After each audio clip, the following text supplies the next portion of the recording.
А вы знаете, что такое постправда и новая этика? Сегодня вместе с Денисом Кривошеевым мы разберемся в этом вопросе, что такое постправда. Постправда — это навязываемый группой лиц или лицом альтернативный, зачастую неверное толкование каких-либо событий, причем намеренное толкование. Постправда — распространенная история. Ну, например, постправдой пользуются антиваксеры. Это один из самых известных сейчас кейсов. Но смысл в том, что последствий и разборок никто и не знал, что было после. И, конечно, это серьезно повышает твои внутренние ощущения, что вот против меня работает целая фарм-система, чтобы убить меня. И там постправда формирует еще и негативное отношение к государству. Серьезно говорю, мы еще увидим последствия текущей постправды в течение 2-3 лет, когда обострится вот эти 20-25% людей, которые заразились этим. Постправда, если она используется в политических целях, там есть методички, они очень четкие, и мы посмотрим, что везде все звучит примерно плюс-минус одинаково. Одинаковые лозунги, одинаковые призывы, одинаковая методика подачи информации. Эти люди проходили специальные тренинги, эти люди питаются за счет пожертвований.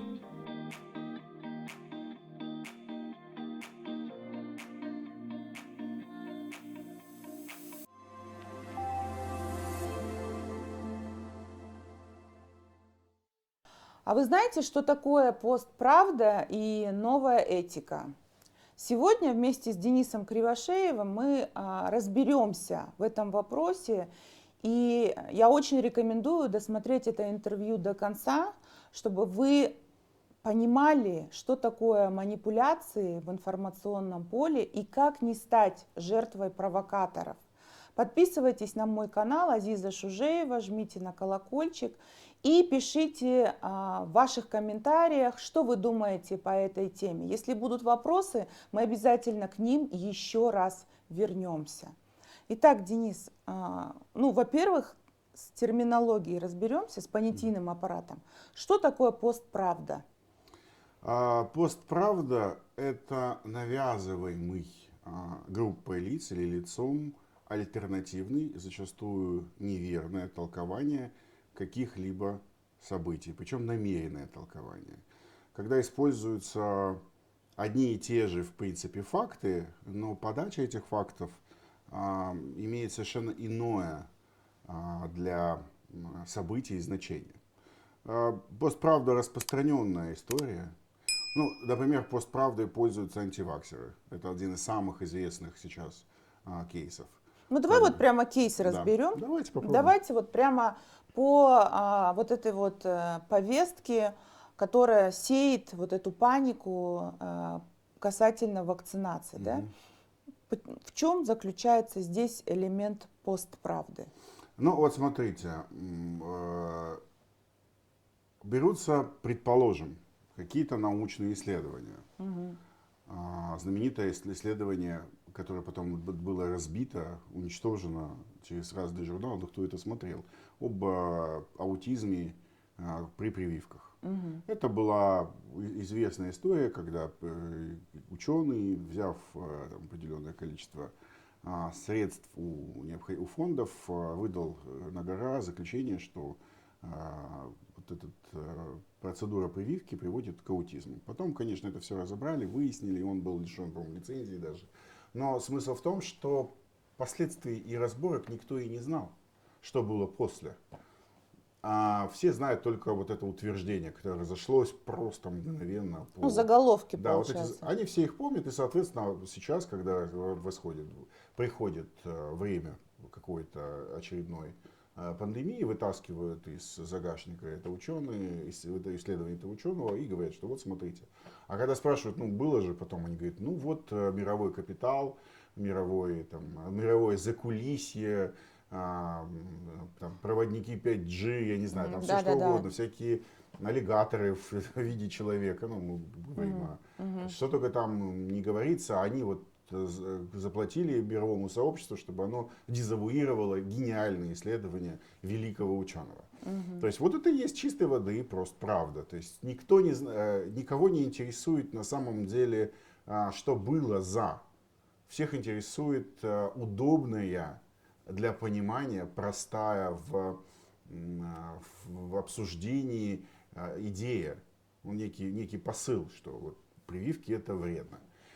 И вот мы видим результат. Но она еще, по-моему, вот насколько я понимаю, постправда, она еще очень сильно сдабривается вот такими какими-то эмоциональными Конечно, вещами, она да, всегда эмоциональна. нагнетаемыми. Конечно, она всегда эмоциональна. Если вы посмотрите эфиры людей, которые пропагандируют антиваксинг, вы увидите, что они повторяют, в принципе, они достаточно длинные, они эмоциональные, они повторяют одну и ту же мысль, как бы вдалбливая ее. Они ходят постоянно в такому логическому кругу, такой спирали логической, не поднимаясь выше. И вот это, по сути, религиозная пропаганда, перенесенная вот в современный мир.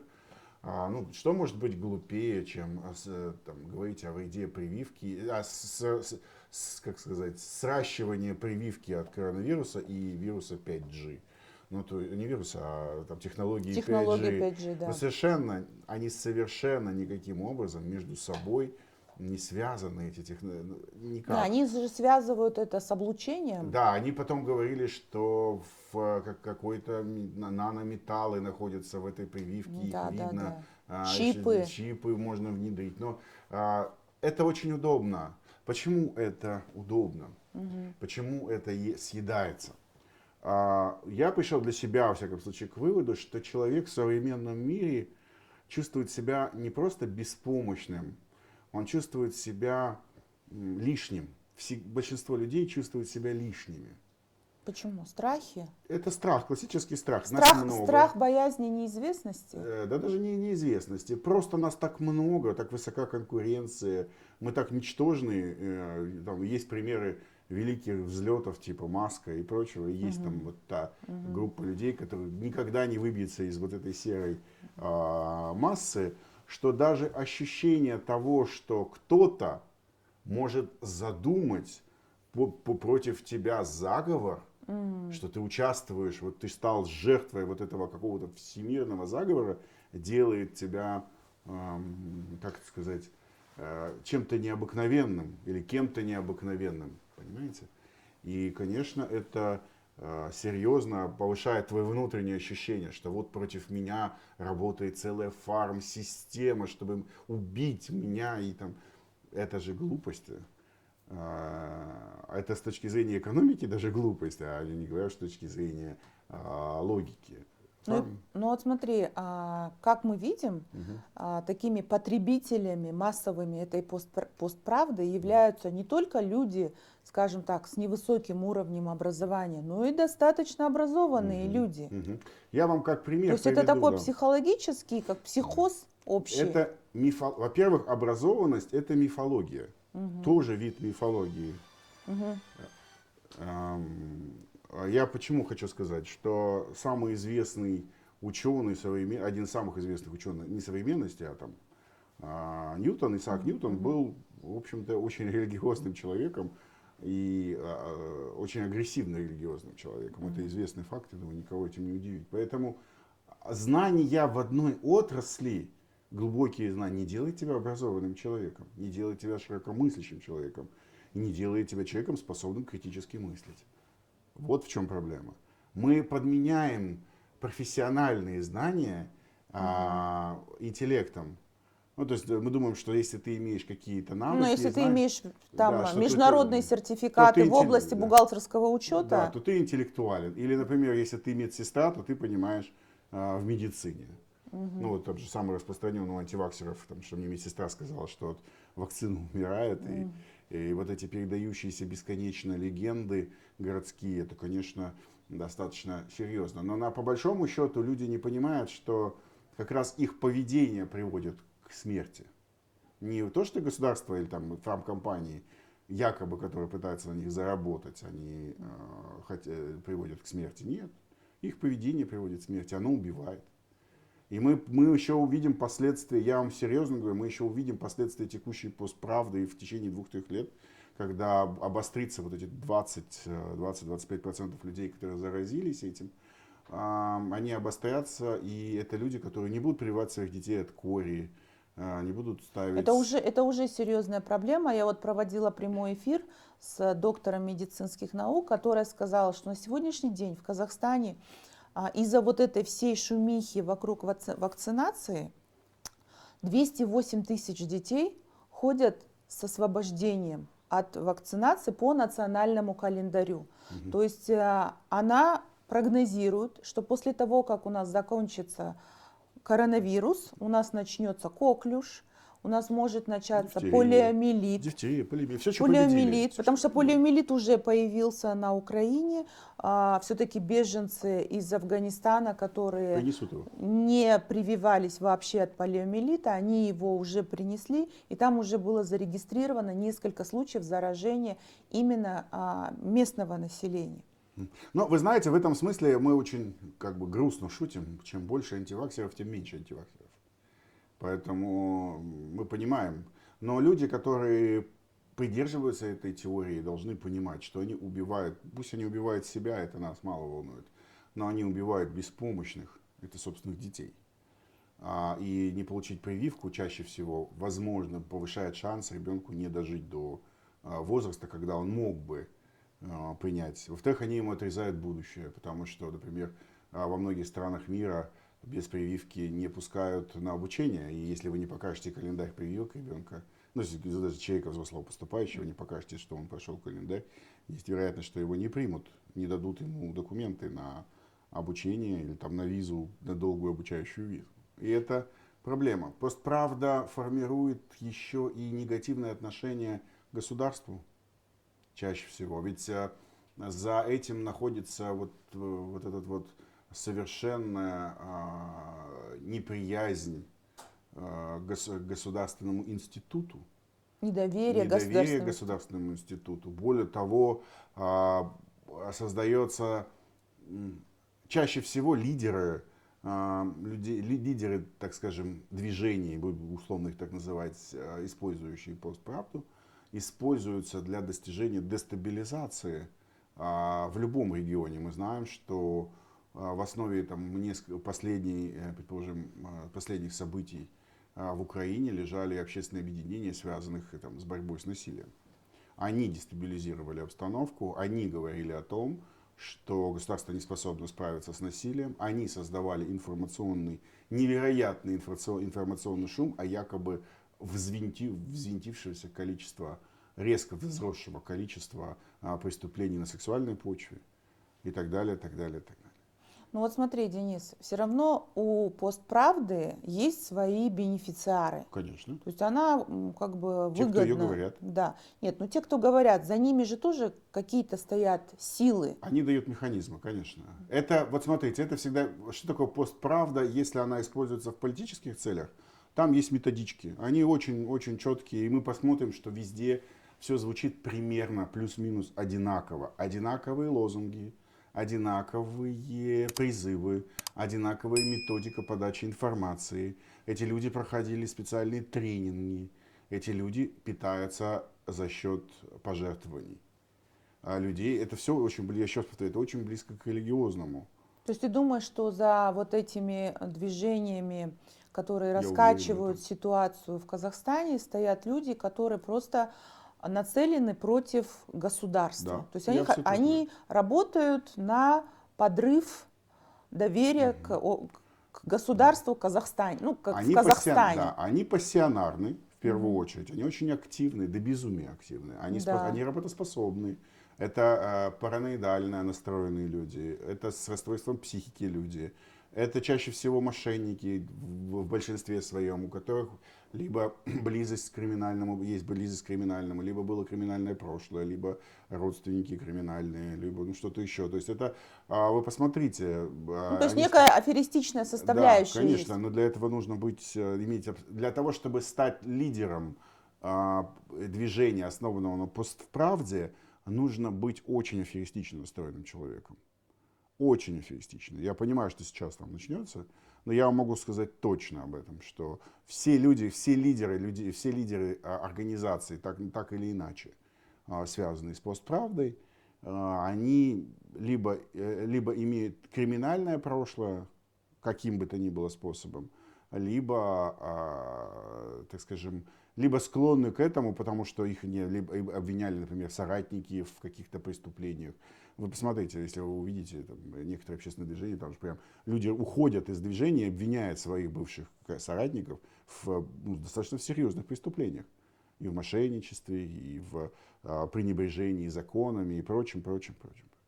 Это серьезная проблема. Постправда может существовать только тогда, когда когда в ней есть смысл для вот этой группы людей, стоящих во главе этой большой пирамиды. А внизу это обычная там, паства, как в любой религиозной секте. Она просто кормит. Но изначально все рассчитано на донаты. Если вы посмотрите любой общественный паблик, связанный вот с движениями с постправдой, альтернативной правдой, так скажем, то вы увидите, что все рано или поздно начинают собирать деньги тем или иным способом. Это Ну вот, например, с Айной Букеевой. Да, конечно, абсолютно. Там Значит, начался огромный сбор денег на якобы спасение ее от всего. От всего, да. От всего, да. Ее спасают от всего. Причем нам постоянно подавалась эта история про 10 суток, как будто ее на 10 лет закрыли. Ну, слушайте, во всех странах активистов, если уж ты активист, который выступает против власти, достаточно часто людей закрывают на 10 суток. Ну, это там Навального сколько раз закрывали. Ее не против этого закрыли. Ее закрыли из-за того, что она незаконно проникла на территорию учебного заведения, в школу, и устроила там дебош. Да, и это подается как политическая история. Потому что это, ну, извините меня, мои дети ходят в школу, я бы не хотела, чтобы куда-то какие-то неизвестные люди туда врывались и пугали детей или еще что-то там производили. То есть школа это должна быть безопасная априори территория. Ну, например, в любой другой стране приехали бы полицейские и открыли огонь по этому человеку. Если бы вот пришел вот эти две женщины и вот эти вот мужчины, которые похожи больше на... Ну, там Ким, он же профессиональный спортсмен, там же очевидно, что моего роста, он такой достаточно накачанный человек. Это угроза для детей. Мало ли какая у него там в голове идея. Конечно, конечно. Агрессивность, всегда агрессивность. Постправде свойственна агрессивность. Правда, она же, вы же знаете, да, она вот очень спокойна. Да. Вы когда вам в университете преподают какое-то знание, основанное на каких-то научных исследованиях, вам же преподаватель не подходит и вот с такими глазами, с открытыми, не доказывает, что он прав. Он просто излагает свою теорию, которая подтверждена там, аксиомно или там, условно есть для этого доказательная база. Никто не будет оспаривать это, потому что там, а если оспаривают, то оспаривают там в научных спорах, диалектикой там, или не знаю, там, всем чем-то еще. А постправда характерна фанатичность. Бесконечная фанатичность преданных ей адептов. Вы, если почитаете, я читал, у меня просто кровь из глаз. Я такого нигде и никогда не видел, как адепты, там, предположим, антиваксеров защищают, или там, борцов с каким-нибудь насилием защищают своих лидеров.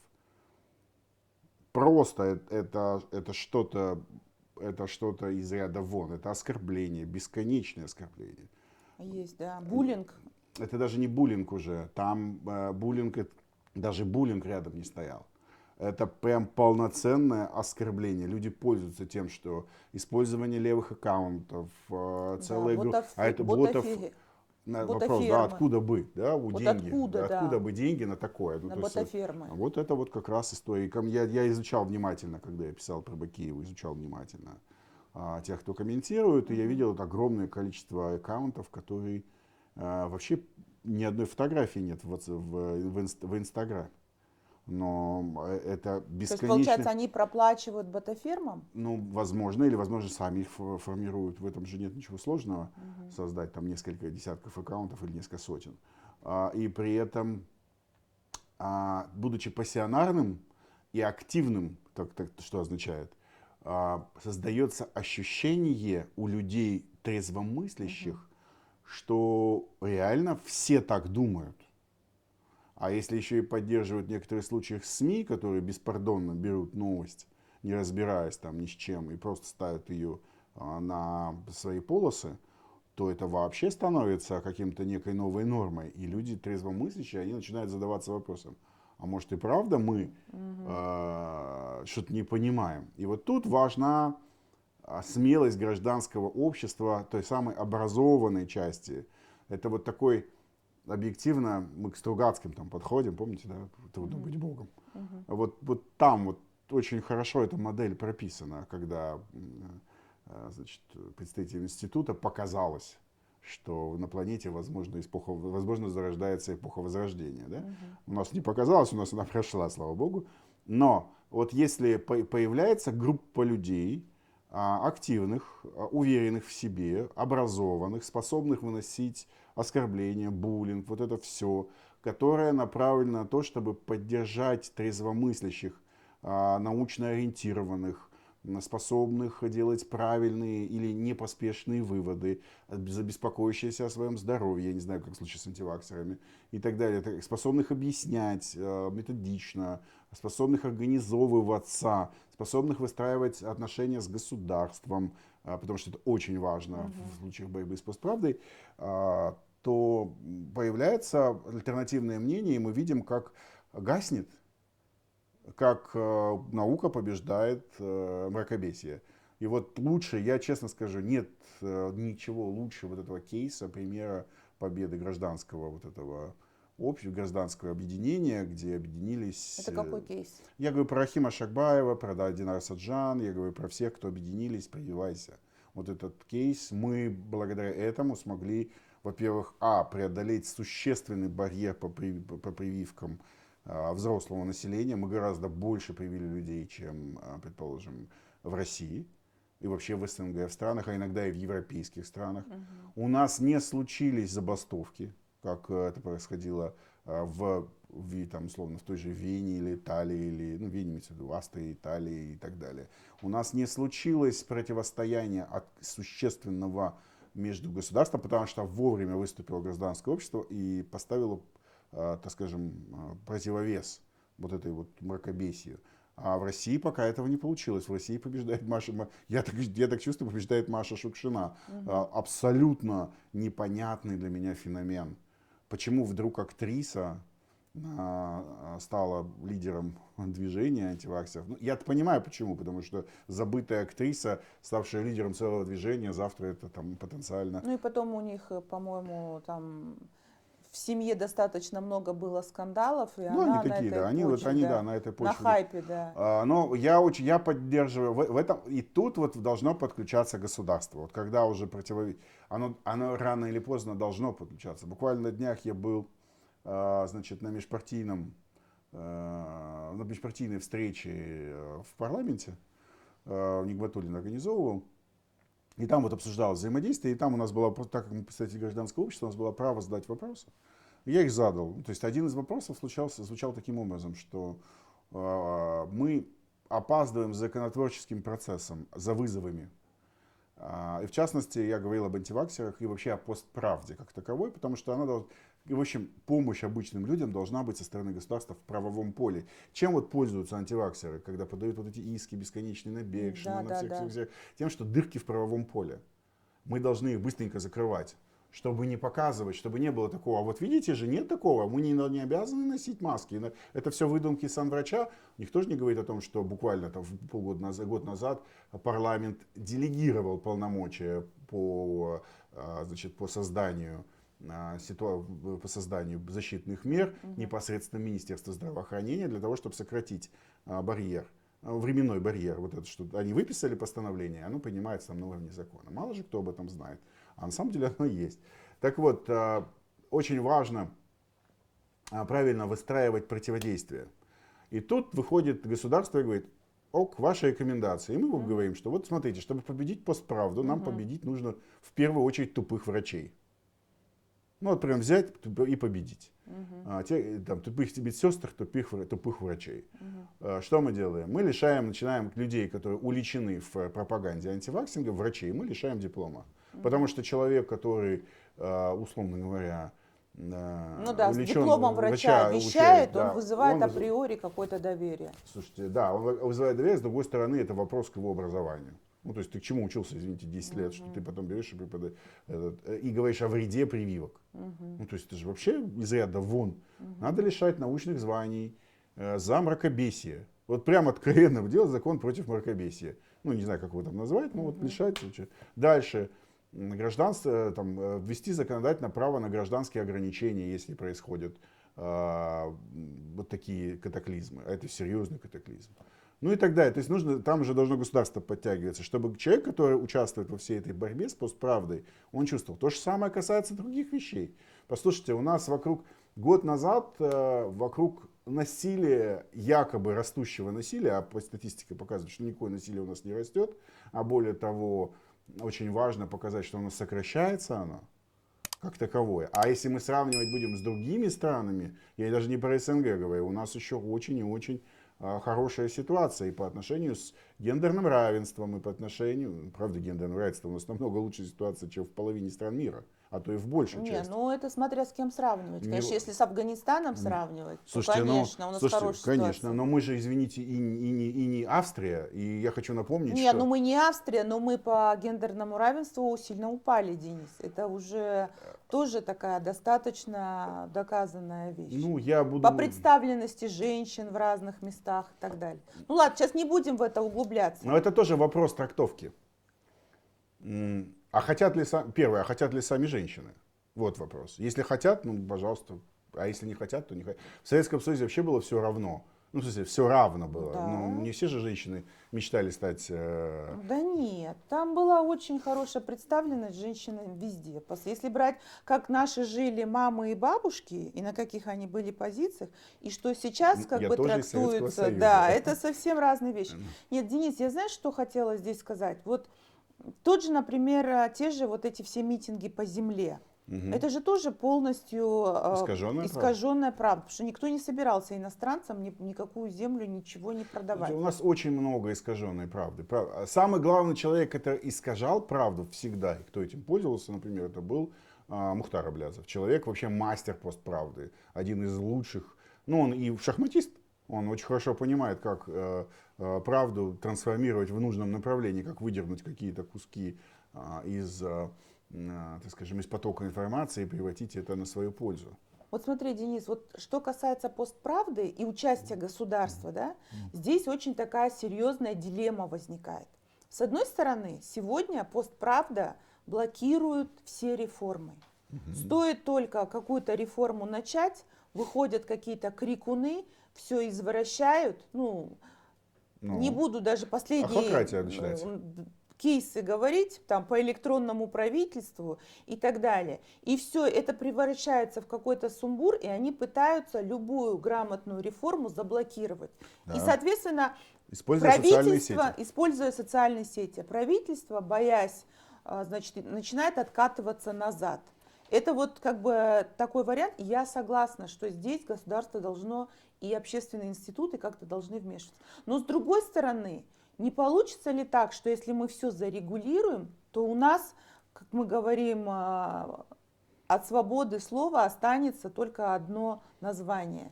Вот это тоже же есть такой риск. Не будет ли завтра под постправду относиться правда, да? Да, относиться все. Риски есть всегда, тут никто не говорит про то, что действительно правду, но я считаю, что здесь есть позиция. Мы объявили в потрясающей истории про служащее государство, на самом деле она потрясающая. Это вот классическая демократия, но проблема в том, что у нас нет гражданского общества для классической демократии. Диалог с государством выстраивает не гражданин как таковой, а гражданин выстраивает только одним способом, голосованием. Выстраивает формализованное гражданское общество. Это общественное объединение. Вот мы вчера об этом тоже говорили, позавчера говорили тоже об этом, это тот же вопрос я задавал Нигматуллину, и он очень много об этом говорил, о гражданском обществе, не сформированном, когда он, как он сказал, 3 девочки объединились в общественное объединение, и давай нам диктовать, что нам делать. Ну, то есть это что же неверно? Гражданское общество должно быть профессиональным. Согласна. Гражданское общество должно быть представленным, достаточно, это не партия, конечно, но оно должно иметь основание, должно быть порог вхождения в обсуждение. Это должны быть какие-то качественные Я профессиональные согласна, навыки у согласна. человека, который об этом рассуждает. И так далее. То есть мы должны пройти целый ряд этапов становления по-настоящему гражданского общества. Почему, например, в Австрии очень часто задают, почему в Австрии митинги вот проходят, и ну вот разрешили.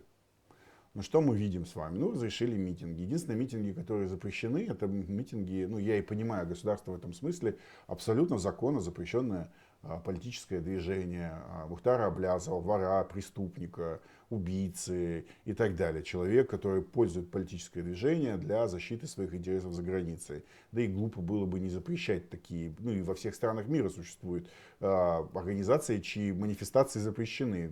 Хоть в США, хоть в Европе, хоть где. Но это было бы безумие тогда. Да? Если бы, например, фашисты выходили, условно, в Германии на митинги. Вы представляете себе? Я думаю, не представляю.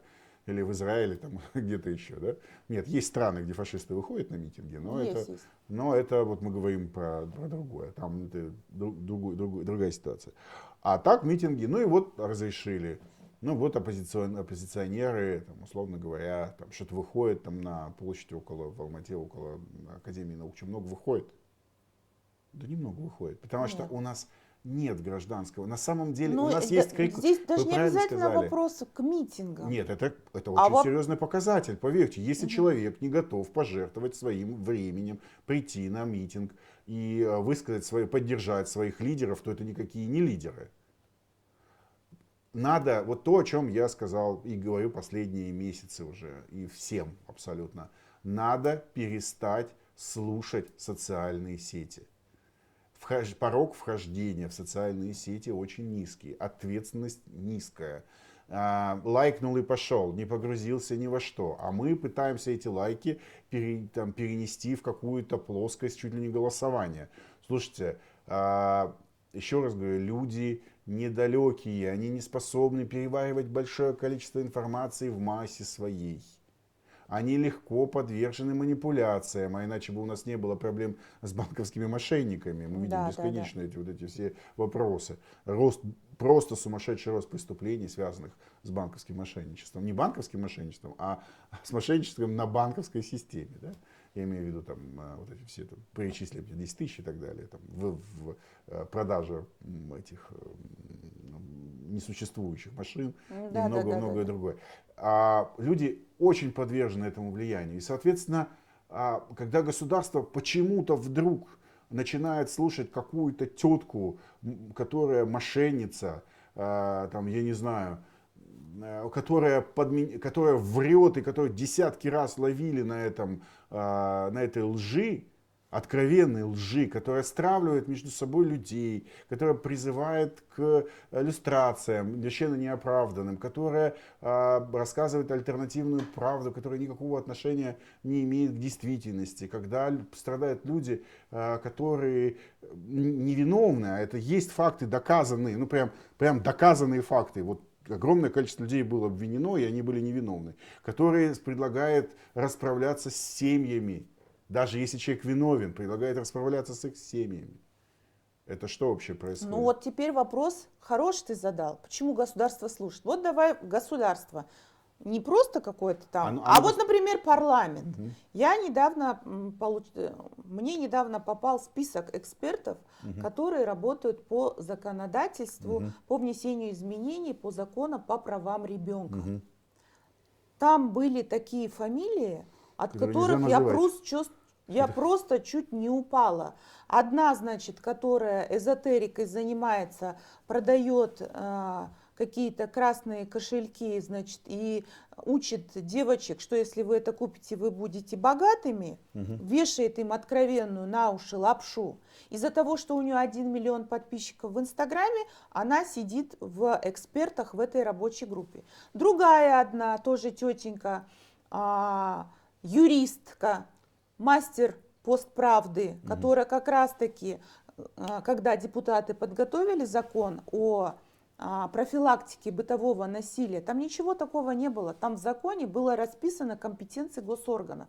Так это же все извратили и сказали, вот за шлепок теперь у тебя государство будет приезжать и изымать твоего ребенка. Ну, когда ты говоришь людям, ну, куда государство будет изымать ваших детей? У нас политика на закрытие детских домов. Ну, кому нужны ваши дети, кроме вас? Что придет Аким и заберет вашего ребенка? Куда он его поместит? Она тоже сидит в этой рабочей группе, понимаешь? То есть, получается, в погоне за хайпом Для них их это- включают туда, И они чтобы еще больше наращивают да, и свою они базу. больше наращивают свою значимость. И базу наращивают. И базу наращивают. Конечно. Вот это получается же государство. Но оно не способно. Вот смотрите, государство, оно же такое, это государство, это же не аморфная история, которая Да, как бы... да. Ага. Государство это люди. Конечно. В первую очередь чиновники, особенно среднего звена, даже в правительстве. Они не привыкли думать. Ну, то есть им говорят, там, найдите лидеров мнения. Они идут в интернет, смотрят, о, 1 миллион подписчиков. Давайте позовем его, давайте, там, условно, у него 1 миллион подписчиков, он снимает вайны, давайте позовем его обсуждать закон о кинематографии. Да? Во всем мире, это, ну, в цивилизованном мире, конечно, давно это прошли. И ни одного блогера там на пушечный выстрел не подпустят там, для написания законов. Потому что для этого... Это очень для всего серьезный это вопрос. Для этого есть избранные депутаты, в первую очередь. Их избрали, им доверили. И тут, конечно, есть вопросы к отсутствию мажоритарной системы. И если бы у нас все-таки... Нам нужно возвращаться к мажоритарной системе, когда люди избираются по одномандатным округам, чтобы повысить доверие к деятельности парламента. И здесь очень, ну, у нас есть вот эти вот системные вещи, но я вам могу сказать, что партийные кризисы в цивилизованных странах, они, ну, высокоцивилизованных странах, так, они показывают, что и там есть эта проблема. Социальные сети – это проблема. Но проблема случилась не так давно. Проблема случилась последние 3-4 года, объективно, и с изменением алгоритмов. Это абсолютная, стопроцентная вина владельцев социальных сетей, это уже доказанный факт. Как человек, который находится в сети очень давно, я могу сказать, что до 2015-16 годов все было в принципе хорошо. У тебя органически росла подписка, у тебя там, ты можешь быть, там, тебя видели, твой контент читали, ну, если на тебя подписаны люди, он им попадался. А если ты не писал, не было необходимости создавать трэш-контент. А кто сейчас, посмотрите, кто сейчас лидеры стали социальных сетей? Трэш-контентеры. Да. Это из-за политики социальных сетей. Тебе показывают всегда трэш-контент. На этом поймали этого владельца Facebook, как все время забываю, Цукерберга. Его поймали абсолютно четко, сказали, чувак, ну ты что? И это позволяло выборы сносить. Это целая система. Да. Это, ну вот Трампа заблокировали в Твиттере. Да. Это история про, я думаю, что в этом лучше разбираются люди, которые пишут программы. Но я думаю, что алгоритм, позволяющий давать нужный контент для социальных сетей, он есть. Поверьте, есть. И мне, например, я все меньше и меньше пишу в социальных сетях и официально, там, в большей степени возвращаюсь в официальные медиа, потому что считаю, что, ну, то есть это гораздо более правильнее и удобнее. Ты хотя бы ответственнее относишься к тому, что ты пишешь. А тебе не кажется, что здесь тоже сыграла свою роль определенная государственная информационная политика? Потому что у меня был тоже, ну, это было, знаешь, где-то, сейчас я тебе скажу, это уже лет, наверное, 9 назад у меня был один спор с одним чиновником высокопоставленным, когда после какого-то сюжета выхода на телевидении тебе звонок, и начинается разбирательство и так далее. И государство зарегулировало очень сильно телеканалы. Ну, в США разве тоже? И люди ушли в соцсети. Ну, в США также, думаете, было? Нет, я не говорю, что в так же Европе было в везде США. одинаковая То есть я проблема. к чему говорю? Я к тому, что сейчас телеканалы не предлагают вот этого контента, чтобы людям давать разъяснений. Очень мало дискуссионных площадок. Все тоже ушли в сериалы, индийские линейки, турецкие линейки. Опять-таки, для кого? Хорошо, Вот, понимаешь, если на топовых каналах индийский сериал забирает там 40 долю, да, то есть это получается в совокупном времени в этом часовом слоте большая часть людей сидит и смотрит индийский Ну, сериал. это же искажение. Ну для кого он тоже снят? Это тоже искажение. Почему? Потому что мы знаем, как это все меряется, и это не суть важно. Везде одна и та же проблема, во всех странах мира, и там, где свободные СМИ, и не свободные. Вы поймите, я вот с этого начал, и я к этому хочу вернуться. Люди чувствуют свою ненужность. И те, кто дают им ощущение значимости, важности, их конкретной личности, что их услышали. Ведь он же вот написал комментарий, получил там 5 лайков, он же получил вот этот эндорфин, что его услышали, что его мнение кому-то интересно, что он действительно там человек, а в таком, это же ужасно, когда тебя никто, массе своей ты никому не нужен, даже своим детям, когда вот женщина, то там обычные пользователи Инстаграма, да, который лайкает, предположим, был же замер, кто основные антиваксеры.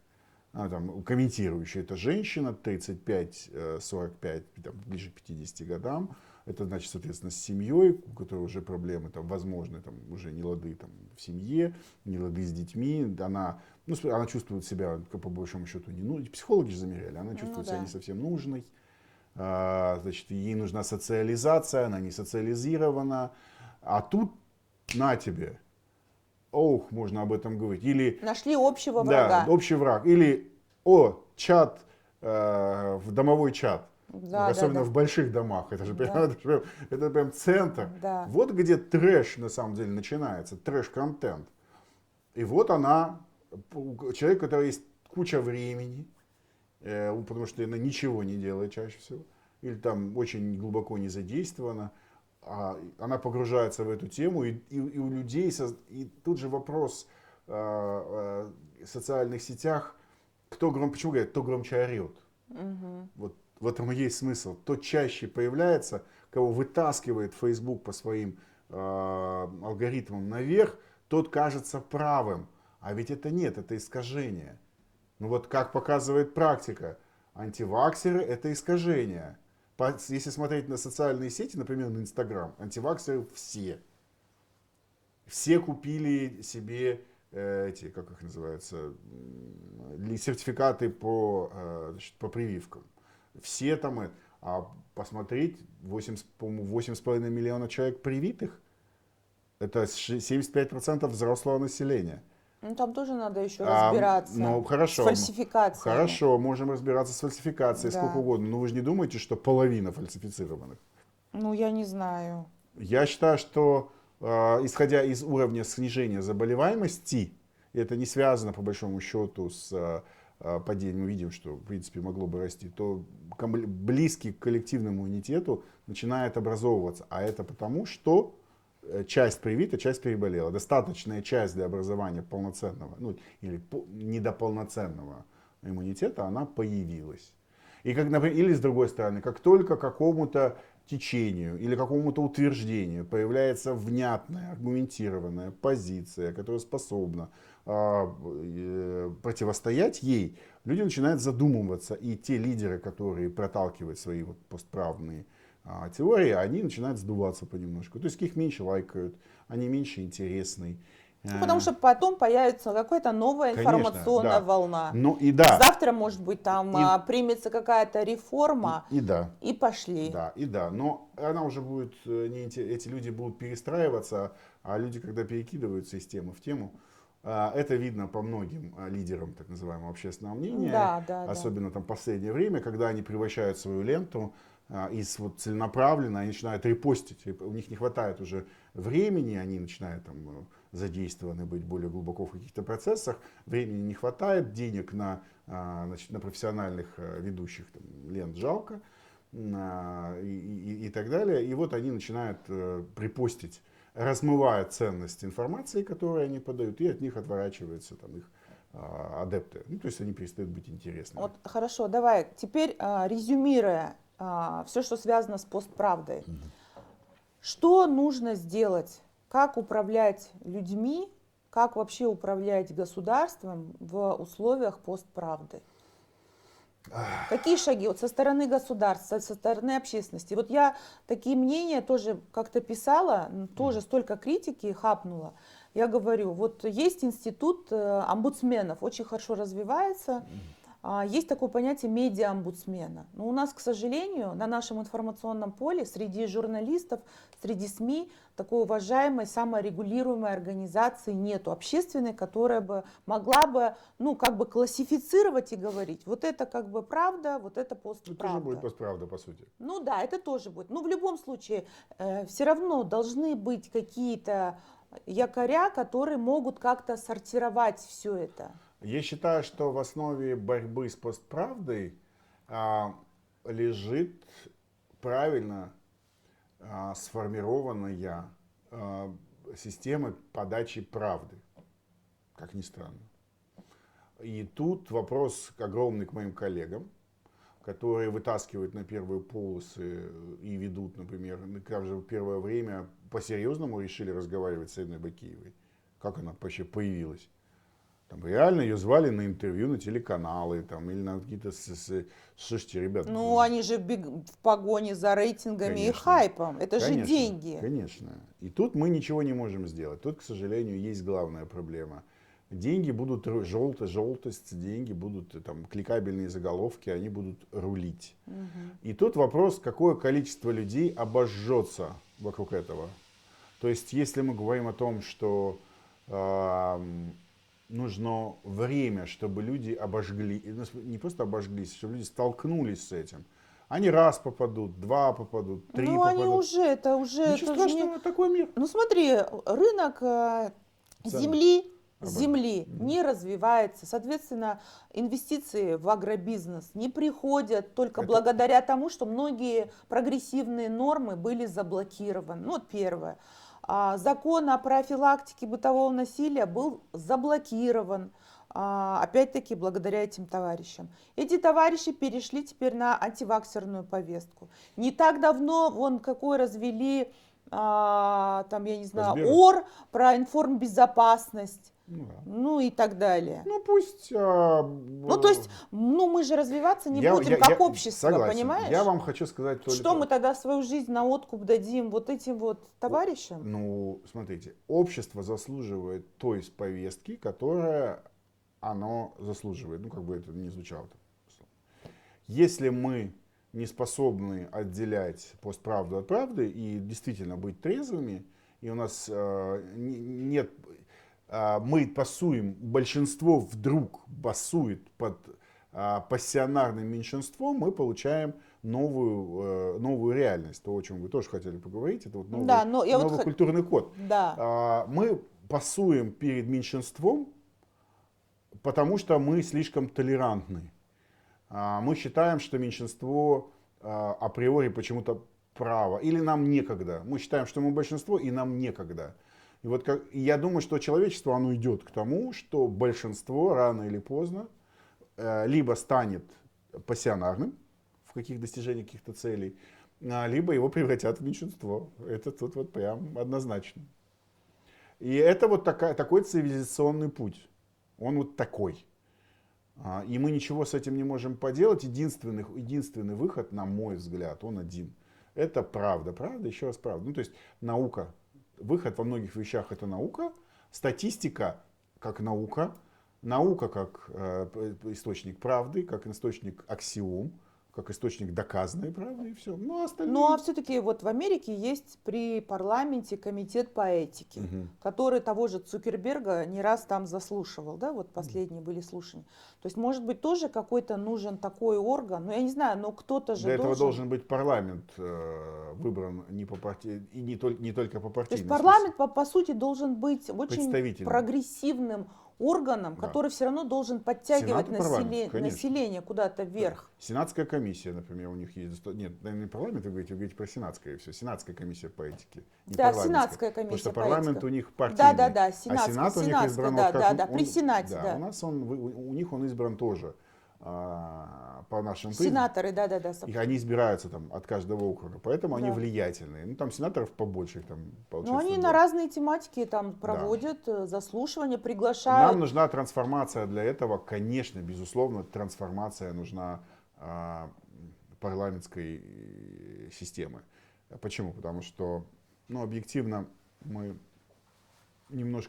изменили законодательство под это дело, а сам парламент слабоват. Ну, то есть люди интересные, сильные, с кем можно вести диалог, кто способен. А вот я там вот, когда был закон об ограничении интернета, пришел там Айдос Сарым, и были другие депутаты, есть сильные, интересные депутаты. Либо надо им все-таки разрешить говорить. Депутаты? Да. Они должны все-таки проговаривать. Но опять-таки они боятся, они тоже вот сталкиваются. Ладно, там Айдос не побоялся и пошел на хейт.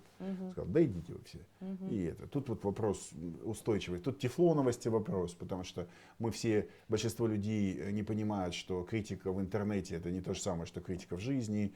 Тефлоновость в интернете это огромное количество нюансов, когда ты понимаешь, что жизнь и интернет это разные вещи. Просто разные и все. Вот теперь давай в заключение. Постправда еще опасна тем, что она формирует новую этику. Новую этику, конечно. Новую этику. Да. То есть сейчас я, например, по себе хочу сказать, я начинаю бояться некоторых тем. Это же тоже наступление на свободу слова, да? То есть я могу дать хорошие, основанный на аналитике, какой-то написать пост, но я не пишу, потому что я знаю, что по нормам новой этики меня просто захейтят. Да, вот. И тут вопрос.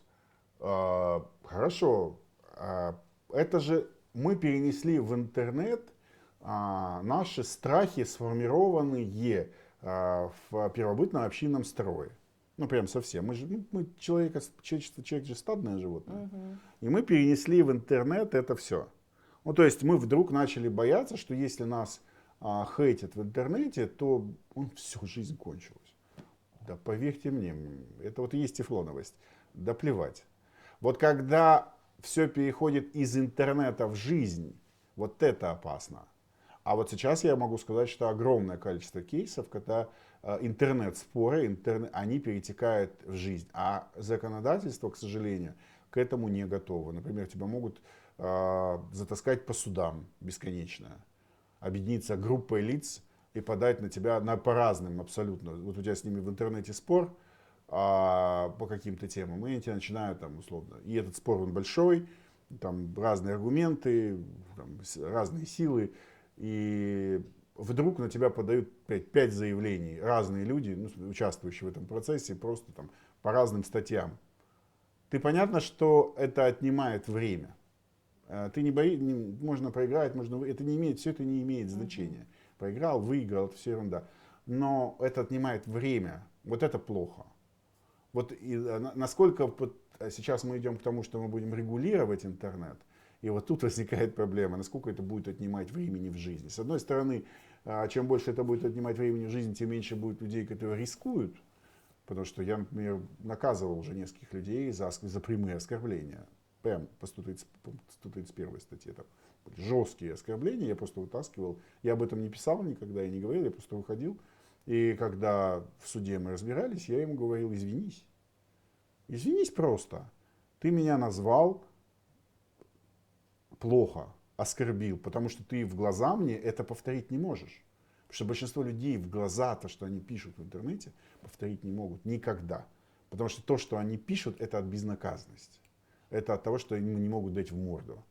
По-русски говоря, прям совсем. Потому что если вы выйдете на улицу, подойдете к неизвестному вам человеку и скажете, что он там, я не знаю, плохой человек матом, вам тут же прилетит в табло. И правильно будет сделано. А здесь нет. Здесь можно. Здесь можно оскорблять изо дня в день, писать. Особенно, если ты спрятан за аккаунтом. Ну, тут много есть выходов в новой этике. Я думаю, что мы будем двигаться к персонализированному интернету, где будет все понятно, кто есть кто, чтобы легко было. Мы все это будем идти вот в эту сторону. Просто это новая прям совсем история. Совсем новая. Да, я думаю, что ее надо еще глубже как-то копать. Да, говоря вы очень важную тему затронули, новая этика. Новая этика. Вот мы все это время говорили по сути, канцелинге. Это и есть новая этика. Это когда меньшинство, пользуясь каким-то своим представлением о правде, а точнее о постправде, или вообще о том, что на каких-то социальных нормах, навязывает свое мнение меньшинству, а меньшинство не большинству, а большинство начинает почему-то его разделять. Терпеть. Терпеть. Сначала терпеть, а потом разделять. Вот история, потрясающая история Джоан Роулинг, которая там высказалась по поводу того, что геи, трансвеститы и транссексуалы крадут женские возможности. И вот мы буквально, это было 3 года назад, она действительно это высказалась, и я в этом смысле с ней абсолютно согласен. И вот мы видим решение Олимпийского комитета, буквально вчера я прочитал его, о том, что мужчинам трансгендерам не обязательно доказывать количество тестостерона, когда они участвуют. Раньше там было 10, сейчас 5 минимум, а вообще сейчас сказали, да и не важно. Типа, сколько у вас тестостерона, если вы хотите быть спортсменкой, а вы мужчина, или там были мужчиной, то ничего страшного нет, идите и соревнуйтесь с женщинами. Разве... Но физическое состояние это все же понимают. мужчины и женщины, это же есть, разные это же есть показатели. постправда. Но это же есть постправда. Вам сформировали миф благодаря Голливуду, что нетрадиционная сексуальная ориентация сначала это хорошо. Я не спорю, хорошо это или плохо. Я знаю массу людей нетрадиционной сексуальной ориентации, это нормально. Ну, как мне кажется. Ну, то есть в современном мире мы не должны право заниматься сексом, как он хочет, это его личное право. Но Да. это не право пропагандировать, все-таки, на мой взгляд. И вот нам Нет, сначала... но это потом не право определения и каких-то льгот в Вот дальше. дальнейшем. А дальше мы идем вот к чему. Мы приходим совершенно к уникальной истории. Сначала нам навязали, что это хорошо через Голливуд. Это же через Голливуд происходило. Да. Секс Ну, у в нас большом- вообще все через Голливуд. Секс в идет. большом городе, вспомните, да, вот этот вот, так скажем, гей-Голливуд, он навязывал вот эту свою новую истину, и, условно, вот она появилась. Гей это хорошо. Потом мы, естественно, понимаем, что гей это не все, не вся эта история, есть еще трансгендеры. Потом нам снимают фильм про девушек, мальчиков, трансгендеров, которые путешествуют в автобусе, и они все такие веселые, замечательные и прекрасные, они просто переодеваются в женщинах, поют, талантливые. И у нас создается ощущение, что геи и трансгендеры талантливые все, безусловно, нам создают такое ощущение. А потом нам говорят, что это вообще так нормально, что женщина с мужчиной могут соревноваться.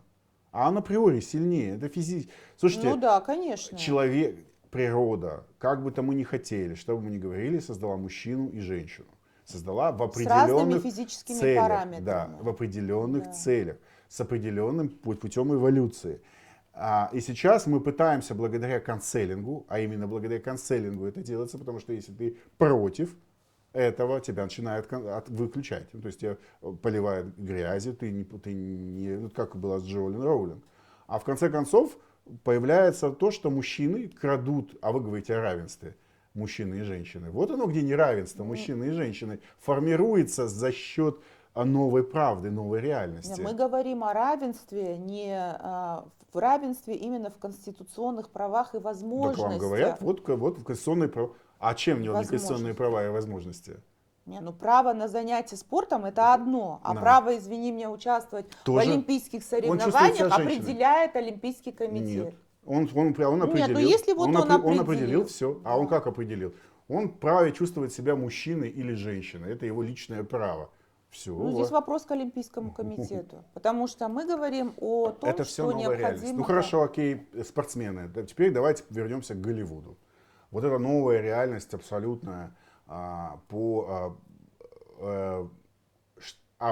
принятии на работу обязательно по половому цвету кожи и по сексуальному отношению. То есть вот сейчас там появляется масса новостей, что компания примет на работу там цветного трансгендера. Есть замечательный ролик, если вы его покажете, я вам вышлю, вы можете его вставить, где в студенческой аудитории определяется, кто поедет на баллы раздают, кто поедет на какое-то там мероприятие.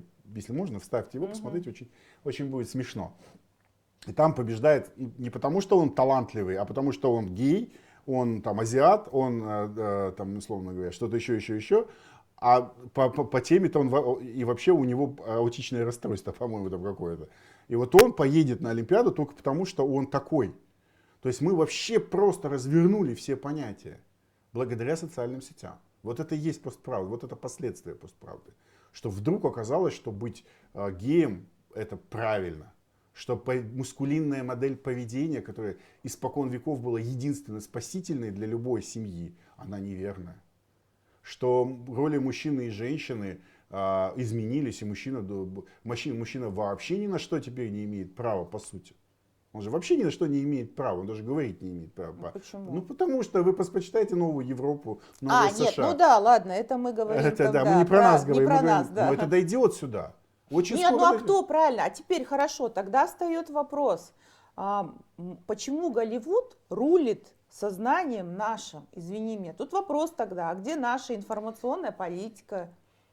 Хоть мы и пусть и небольшая страна, но мы должны формировать свою повестку, Ну, мы не должны мо- не, свои так сложилось. ролевые модели. Так сложилось. Вот я Ну, вам так отвечу. сложилось, Ну, потому что да. мы пытаемся формировать архаичные модели. Чаще всего государство предлагает архаичные Да. модели. И я это точно могу сказать, мышление там. И российское государство, и наше государство, любое Ну, другое. Корея же формирует свою Да повестку тоже дня. там вопросов, поверьте мне, сейчас. Не, ну, нет, но все равно она формирует свою Же, повестку исходя дня. из вот этого их сериала, там, Но это- все равно, там они всё тоже очень навязывают. Там очень плохо Да. все с формированием. И там альтернативная реальность совершенно другая. И там такие же проблемы сейчас, как у Европы. Я к тому, что и вдруг неожиданно Анна Каренина начинает играть там черная женщина, Да, ну это, конечно, лесбиянка. да. Я, конечно, дико извиняюсь. Не Я Анну ничего- Каренину. Но не Анну Не Каренину. Анну Каренину, Или- а эту, сейчас скажу, Анну Болейн. Анну Болейн. И Анну Каренину Это тоже. вообще. И Каренину тоже сейчас снимают же. Да? Я не видела. Каренину Но Анну не сняли Болейн еще. это- Снимают. Болейн. Да. Или, например, Джеймс Бонд. 007, вот в последней версии, это женщина, черная, лесбиянка, бесформенная абсолютно. Такая вот, она вообще бесформенная женщина. То есть я вообще не понимаю, как она Не, стала. ну видишь, медиа тоже же идут в погоне за трэшем. Да. Трэш-контент. Ты Ну же как? говорил, Ну а как? трэш-контент А определяет теперь и соцсети, и- и фильмы, и телевидение, и заголовки. Вот. И я сейчас себе представляю просто Яна Флеминга, ярого британца, там, офицера английской разведки, колониальной Англии на тот момент еще, Да. что его Джеймс Бонда Не, ну играет Анна такая Болейн, актриса. если извини Ну да. меня. И это все хавается.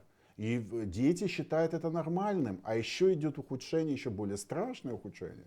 Мы формируем новую нацию ТикТока. Это еще страшнее. Поверьте, это будет вообще трэш.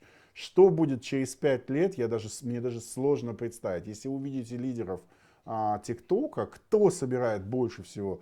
Это Да. трансвеститы, дети трансвеститы, им там 17-18 лет. Они собирают миллионные просмотры, а это же модель эффективная. Нам же навязывают Хорошо, эффективную что модель. делать, Денис? Я не знаю.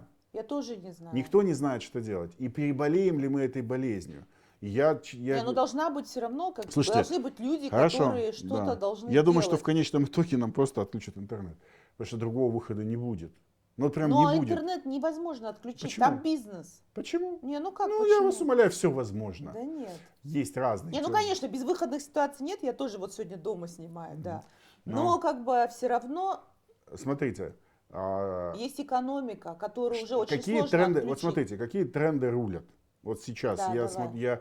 я не фанат ТикТока, но я считаю, что это это просто мы идем к какой-то степени, где доктора будут лечить по ТикТоку. Да? Какой контент? Это вот трансвеститы, геи, трансвеститы, модель поведения, бесконечный секс, демонстрация своего тела, но это даже уже не порно. Ладно, там порно, это была целая индустрия, это были специально обученные люди, а здесь же это же не порно, это же не порнозвезды. С другой стороны, мы формируем антимускулинную. Вы знаете, какой диссонанс когнитивный у мужчин сейчас? У мужчин какой когнитивный? С одной стороны, мальчикам молодым демонстрируют бесконечные тела в ТикТоке, а с другой стороны, им говорят, вы не имеете права прикасаться к женщинам, только женщина решает, ну и так далее. Вот эти все и у них просто, они не понимают, они боятся подойти даже к женщине. Что вы не имеете права оказывать знаки внимания женщине, это харассмент. Он же не предлагает ее сразу насиловать. Им говорят даже, вы не можете ей знаки внимания оказывать, потому что это нельзя. Представляете, вот что происходит в голове у подростка 15-летнего? Он, с одной стороны, его там возбуждает со всех сторон, а с другой стороны, говорит, нет, ты не имеешь права, ты даже подходить не имеешь права. Это может рассматриваться как приставание, это может рассматриваться как то, как все, как пятое, как Не, ну десятое. есть четкая Не, ну формулировка послушайте, харассмента. Ну то, что дальше интерпретируют, это тоже слушайте, постправда на эту тему. послушайте, я вам скажу так. На тему харассмента тоже есть Харассмент можно постправда. так Да, интерпретировать, что его мама интерпретировать можно по-разному, согласна. вообще просто можно обвинить. И вообще в основе постправды изначально лежал харассмент. Это вообще прям первое, что стало постправдой, это был харассмент. Когда люди, пытаясь, это вот на донышке, знаменитая история про на донышке. Это вот в России то, что стало триггером, когда девочка, будучи, и сейчас, как она показывает, весьма сомнительное поведение, она там не участвует она, звезда одной из социальных сетей, которая демонстрирует тело по интернету, да? Она, будучи уже на тот момент достаточно доступной, она попала вот в эту компанию, добровольно с ними вступила в сексуальную связь, а у них там разница там полгода, что ли, была. И вот мальчика посадили, 18-летнего, ей там 17 лет было, ему 18. И его посадили в тюрьму якобы за изнасилование. И вот вокруг нее бесконечно, там, помните, Помню. раскачивали, и она стала популярной. А ведь это модель поведения. Что девочка видит, там, 16-летняя? Ага, он ко мне пристанет, я начну писать, я это то, я пятое, я десятое, и я стану знаменитой. Ответ. Последнее время. Две девочки, которые обвинили мужчину, который к ним вообще никакого отношения не имел в приставании в России, ему дали 20 лет. Сейчас, благо, его освободили от этого. Наказание, потому что доказали, что он не приставал к ним, ничего он им не показывал, что это вообще никакого отношения не имело. А потом была, опять-таки, в России история, и у нас была масса историй по этому поводу, что, как сказать, что обвиняли в домогательствах людей, которые не совершали. Есть такое. Но Нет, есть преступление, и есть на фоне этого раскрученная постправда. От чего больше? Мы сейчас не знаем. Мы не знаем. Мы формируем целую культуру, огромное количество прецедентов, которые позволяют создавать благодаря постправде себе имя. Самые, там, условно, человек может сказать, что ее якобы изнасиловали одноклассники, и с этим создать целую политическую карьеру. При этом никто не спросил, реально ее насиловали одноклассники. И одноклассники, которые говорят, да мы знать не знали, насиловали мы ее или нет даже. Ну, то есть это прям история такая. Ну, это же правда, а никто не удосужился же даже у них спросить, а как они себя чувствуют, а как семьи. Вот их всех скопом объявили, что они изнасиловали. А как вот их семьи отреагировали на это, никто же не знает. Не надо никому правды знать. Вот это и есть постправда. Когда правда никому не интересна. Когда всех устраивает то, что было сказано. Хорошо, выход какой? Вот дети, вот у меня дети, подростки. Я считаю, мое мнение. Ограничить мы их не можем физически. Вот любые ограничения. Вот результат последнего ограничения, мы видели. Любые ограничения, они наоборот привлекательны. То есть, наверное, надо какой-то, я не знаю, курс по критическому мышлению проводить. А нету такого. А самое главное, что ТикТок, почему я начал говорить о ТикТоке? Когда у вас клиповое мышление у ребенка формируется, а у него формируется благодаря ТикТоку клиповое мышление одной минуты. Он не способен на... Вы посмотрите исследования ПИСа, еще не было ТикТока. Сейчас ТикТок пришел, новое исследование, там вообще будет ад. Он не способен воспринимать длинные тексты, он не способен их адаптировать, принимать, осознавать, пересказывать полноценно. Это нужно... И заставить вы его не можете, и времени у вас на это нет. Потому что вы должны зарабатывать деньги, вы должны обеспечивать семью и ваш супруг. Так сложилось современное, там, условно, метод. Я не знаю, вот я единственный, это тот момент, когда мы стоим, я вам клянусь, мы стоим на пороге глобального человеческого кризиса. Какой будет этот переход? Он пойдет по принципу, разные же есть модели, он пойдет по принципу нирваны. Есть разные. Но присытившись и потом уже... Нет, принцип нирваны имеется в виду, помните, да, Кристофер Бэр, вот этот знаменитый фильм, когда еще никто об интернете знаний не имел, вот они сформировали вот этот новый,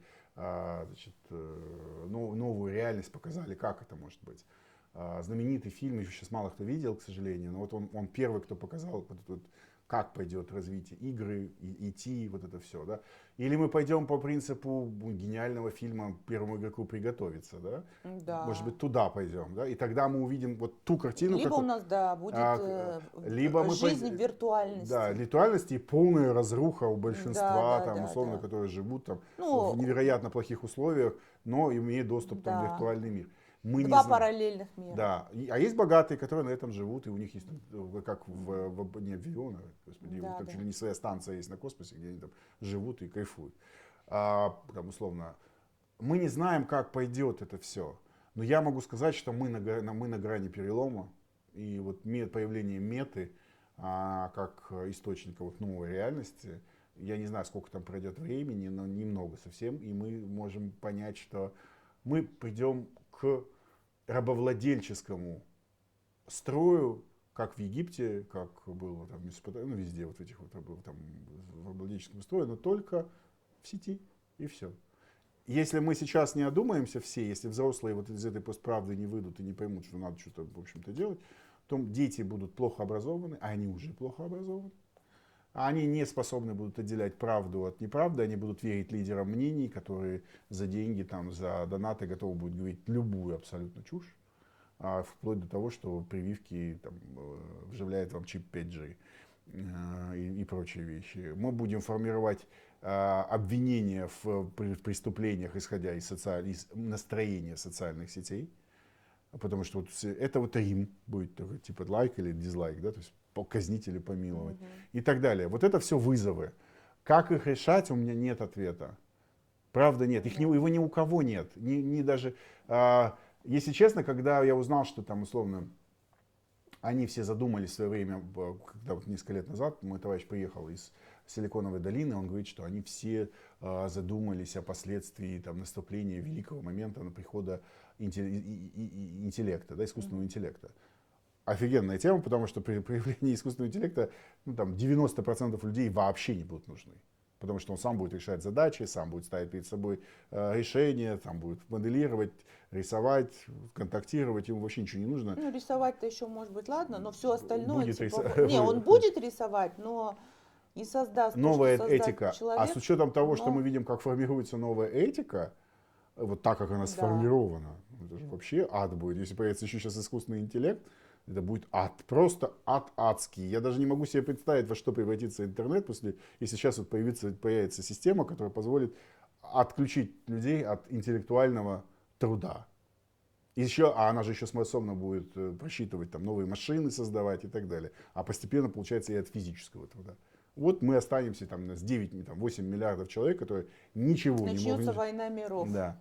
И вот это все вызовы, которые... Вот почему постправда так важна сейчас?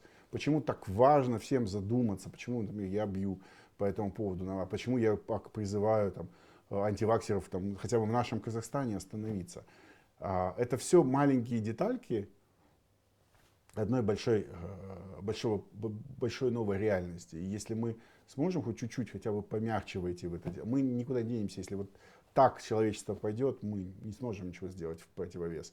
Будет у нас свой первый... Но помните, да, в чем разница основная концепция первого игроку приготовиться и то, какую нам навязывают. Она прям там существенная, она страшная. В первом игроке приготовиться он показывает мир, где люди они все обезличены. Да. А нам готовят совершенно другую картину. Нам готовят личностную картину, где любого можно заканцелить. Любого заканцелить, а значит отключить от... Это было в «Черном зеркале», кстати, когда общество канцелит просто только потому, что кто-то его заканцелил. Помните, когда у него социальный капитал падал, с ним отказывались здороваться и ставили антилайки только потому, что кто-то что-то сказал и что-то оказался недоволен. И вот такое мы будущее хотим, я, честно сказать, не знаю. Я боюсь, что люди, которые смотрят, не совсем понимают даже, о чем мы уже говорим. Да. Но мы должны осознавать, что новая культура, новая реальность, новый интернет очень опасны. И тут есть два выхода. Либо мы, как человечество, помните, как у суррогатов, мы либо уничтожим эту машину, или в Дюна же рассказывает об этом. Помните, да, эту историю? Вот, которую сейчас показывает кинотеатр. Да. Что они сделали, когда машины восстали? Они уничтожили машинный интеллект и стали опираться на человеческий мозг. Вот. у нас либо вот такой путь, то есть мы отключаем практически вот этот всю систему и формируем одно человечество, либо мы двигаемся вот туда, что нам нарисовали вот к канцелингу, к социальным моделям и прочим, прочим, прочим. Вот мы на развилке стоим. Ну, в общем, нам нужны такие люди, как... Нам нужны философы, в Да, первую нам очередь. нужны философы, нам нужны какие-то все-таки новые люди, которые будут как-то разворачивать всю эту историю. Если вас зацепило сегодняшнее наше интервью и тема постправды, давайте будем дальше развивать ее. Еще, наверное, придется не один раз об этом поговорить, потому что все-таки выход надо искать. Я думаю, что вот мы, по крайней мере, должны об этом сегодня уже задуматься, по крайней мере, чтобы сам человек и его члены семьи не стали жертвами манипуляторов и различных хайпажоров. Подписывайтесь на мой канал.